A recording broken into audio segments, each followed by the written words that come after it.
So it has just been recently announced that Sony's cinematic universe, the one infamously known to not have Spider-Man in it, yet focus on Spider-Man related characters, is dead. They're done.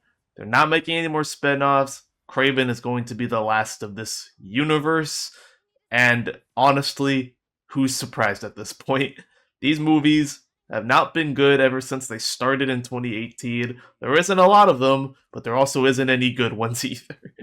I just want to give my thoughts on this news and the universe as a whole because it truly is the epitome of a failed cinematic universe. And funnily enough, talking about how bad it is a lot more interesting than the movies themselves.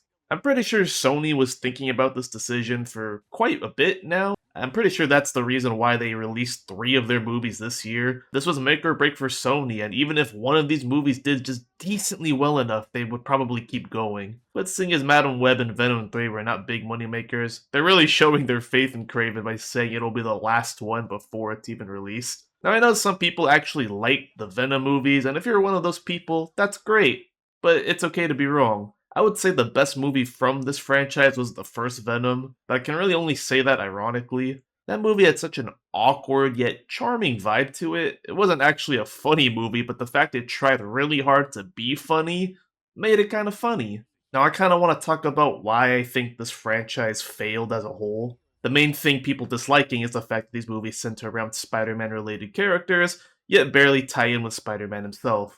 This one fact that ties all of these films together serves as a bullet to the knee for this universe. Like, let's just face it, the common moviegoer just does not give a fuck about any of these characters. Venom is the only A-lister out of all of them, and it's the reason he has his own trilogy. Morbius, Madam Web, and even Craven to an extent are just not big enough names to make people want to watch their movies. Only comic fans know who they are, but not even familiarity can save these movies from actually being bad. And the one question that aches in my mind is why?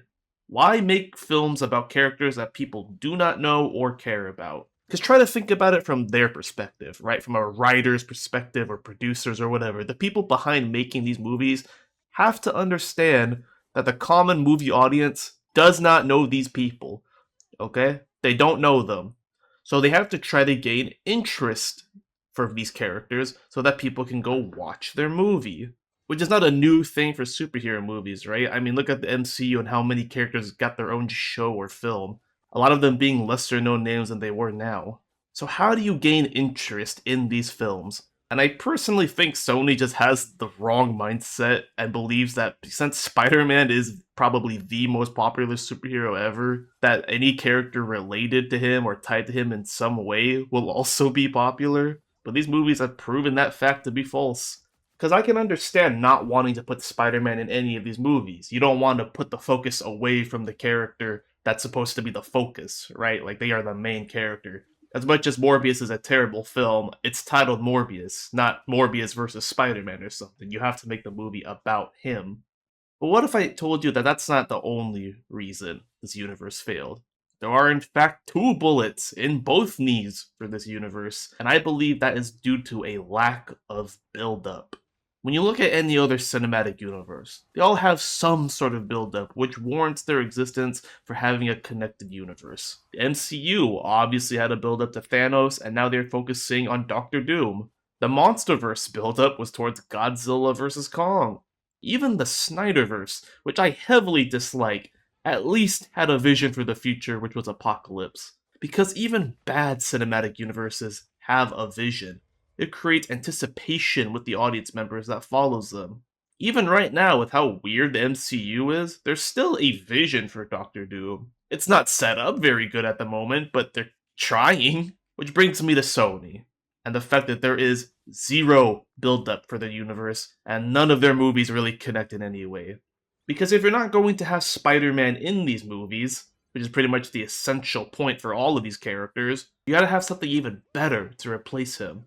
And when you look at each individual movie, there is kind of a build-up. Venom 2 ends with him joining the MCU and wanting to go after Peter, which I honestly wouldn't have minded if it ended off there.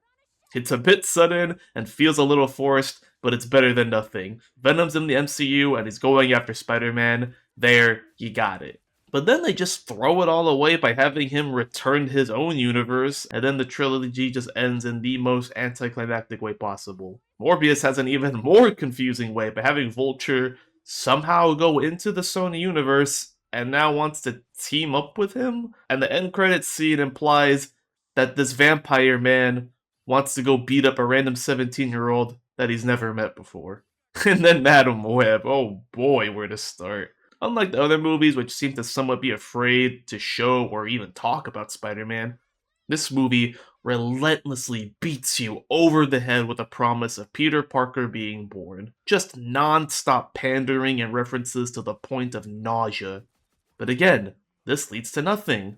The end credits scene is just about Madam Web and her weird adoptive family becoming superheroes without Spider Man being involved. So, unless Craven just has the most batshit crazy ending possible and somehow ties in all of these movies together, there's just no point to it all. It feels pointless. I remember reading about possible leaks for Venom 3 and people swore on their life that Andrew Garfield would be in that movie. As if that would save this poorly set up universe from failure. Because the sad part is that even if Spider Man was in each and every one of these movies, they would still be bad. Not only would you have to somehow fit Spider Man into any of these movies, some being a lot more obvious than others, you gotta actually have a passion for these movies. You gotta actually put care into building a cinematic universe from the ground up.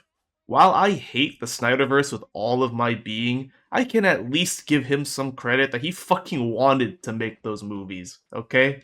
Sony did not want to make any of these movies.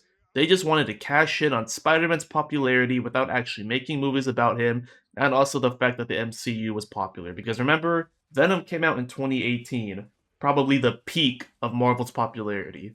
This franchise was trash, and the only valuable thing that come out of it was a meme that was so good that it outshined the movie it was associated with. But that doesn't mean I hate the universe. Mind you, and again, I don't think any of these movies are good per se, but some of them are definitely funny. I would say Madam Web is my favorite of the Sony universe simply because of how poorly made it is. I mean, if you watch this movie in theaters, it's definitely an experience. I mean, the bad dubbing, acting, just everything. It's so bad that I couldn't stop laughing. Craven will eventually come out. I'm gonna watch it because, I feel like I have to at this point, and it's not gonna save this universe. But I would be very impressed if somehow Craven was a decent enough movie to gain popularity, and then Sony would just backtrack on what they said and started making more movies again. I mean, fuck, we might get that El Muerto movie again, who knows? But like I said before, talking about how bad these movies are is a lot more interesting than the films themselves. Because right now people are clowning on Marvel and how their movies are, and for good reason, but I just want everyone to look back and think, because it could always be worse. It could always be worse.